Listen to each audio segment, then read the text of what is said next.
This video sponsored by BuyMode. இந்த ஆப்பில் நீங்கள் பர்ச்சேஸ் பண்ணக்கூடிய எல்லா ப்ராடக்ட்டும் உங்களுக்கு மலிவான விலையிலே கிடைக்குது. இதில் நிறைய ஆஃபர்ஸ் அண்ட் கூப்பன்ஸ் ப்ரொவைட் பண்ணுறாங்க. ஸோ இதோட லிங்க் உங்களுக்கு டிஸ்கிரிப்ஷனில் கொடுக்குறேன், யூஸ் பண்ணி பாருங்கள். ஆத்திரத்தில் பொதுமக்கள் மீது தாக்குதல் நடத்தும் பாகிஸ்தான். உரி பகுதியில் 4 பேர் படுகாயம், பெண் பலி. ஜம்மு காஷ்மீர் உரி பகுதியில் பாகிஸ்தான் ராணுவம் அத்துமீறி நடத்திய தாக்குதலில் பெண் ஒருவர் கொல்லப்பட்டுள்ளார். மேலும் 4 பேர் காயமடைந்துள்ளனர். பாகிஸ்தான் நடத்திய ஹெல்த் தாக்குதலில் ஏராளமான வீடுகள் சேதம் அடைந்துள்ளன. பல்காம் பயங்கரவாத தாக்குதலுக்கு பதிலடியாக ஆபரேஷன் சிந்தூர் மூலம் 9 தீவிரவாத முகாம்களை அழித்தது இந்திய ராணுவம். இது பாகிஸ்தானை கொந்தளிக்க வைத்துள்ளது.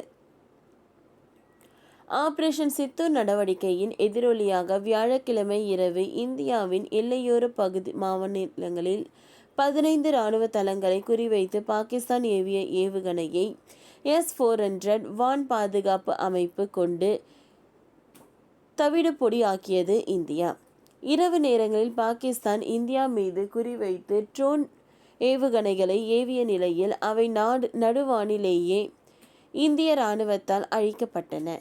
பாகிஸ்தானுக்கு பதிலடியாக பாகிஸ்தானில் உள்ள லாகூர், இஸ்லாமாபாத், கராச்சி, சியால்கேட், குவெட்டா உள்ளிட்ட பகுதிகளில் இந்திய இராணுவம் தாக்குதல் நடத்தியது. இதனிடையே எல்லையோர பகுதிகளை குறிவைத்த பாகிஸ்தான் இராணுவத்தினர் பொதுமக்களின் குடியிருப்புகள் மீது கண்மூடித்தனமாக துப்பாக்கி சூடு நடத்தி வருகின்றனர். இதில் ஏராளமான வீடுகள், கட்டிடங்கள் சேதமடைந்துள்ளன. இந்த நிலையில் ஜம்மு காஷ்மீரின் பாரமுல்லா மாவட்டம் உரி பகுதியில் உள்ள மொஹேரா அருகே பாகிஸ்தான் ராணுவம் நடத்திய தாக்குதலில் கார் மீது குண்டு பாய்ந்ததில் நர்சிங் பேகம் என்பவர் பலியானார்.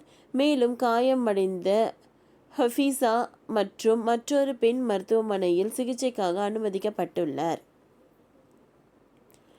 பாகிஸ்தான் இராணுவத்தால் நடத்தப்பட்ட ஹெல்த் தாக்குதலால் அந்த பெண் பயணித்த வாகனம் கொல்லப்பட்டதாக அதிகாரிகள் தெரிவித்துள்ளனர். பாகிஸ்தான் இராணுவத்தினர் மோட்டார் மற்றும் பீரங்கி குண்டுகளால் உரி பகுதியில் தாக்கியுள்ளனர். உரியில் உள்ள சாரான்வானி கிராமத்தில் இருந்து இந்த தாக்குதலில் இருந்து தப்பி செல்ல நர்சிங் பஹீர் என்ற பெண்ணும் அவரது குடும்ப உறுப்பினர்களும் ஒரு வாகனத்தில் ஏறினர். வாகனம் மொஹராவை அடைந்த போது ஒரு ஹெல்ப் தாக்கியுள்ளது.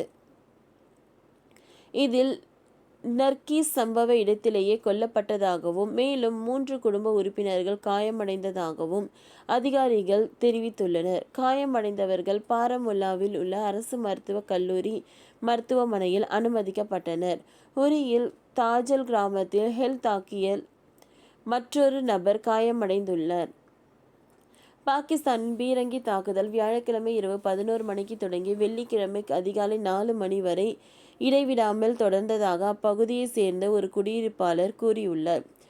பல சதாப்தங்களாக எல்லையை தாண்டி எவ்வளவு கடுமையான துப்பாக்கி சூட்டை நாங்கள் பார்த்ததில்லை என்று அவர் கூறியுள்ளார். ஜம்மு நகரம் பாகிஸ்தான் ஏவுகணைகள் மற்றும் ட்ரோன்களால் தாக்கப்பட்டதை தொடர்ந்து முன்னெச்சரிக்கை நடவடிக்கையாக காஷ்மீர் பள்ளத்தாக்கு முழுவதும் மின்சாரம் துண்டிக்கப்பட்டது. ஸ்ரீநகரில் வியாழக்கிழமை இரவு மின்சாரம் மீட்டெடுக்கப்பட்டாலும் பிற இப்பகுதிகளில் வெள்ளிக்கிழமை காலைதான் மின்சாரம் மீண்டும் உயிர் பெற்றது. ஓகே ஃப்ரெண்ட்ஸ், இந்த வீடியோ உங்களுக்கு யூஸ்ஃபுல்லாக இருந்ததுன்னா லைக் பண்ணுங்கள், ஷேர் பண்ணுங்கள், சப்ஸ்கிரைப் பண்ணுங்கள். தேங்க்யூ.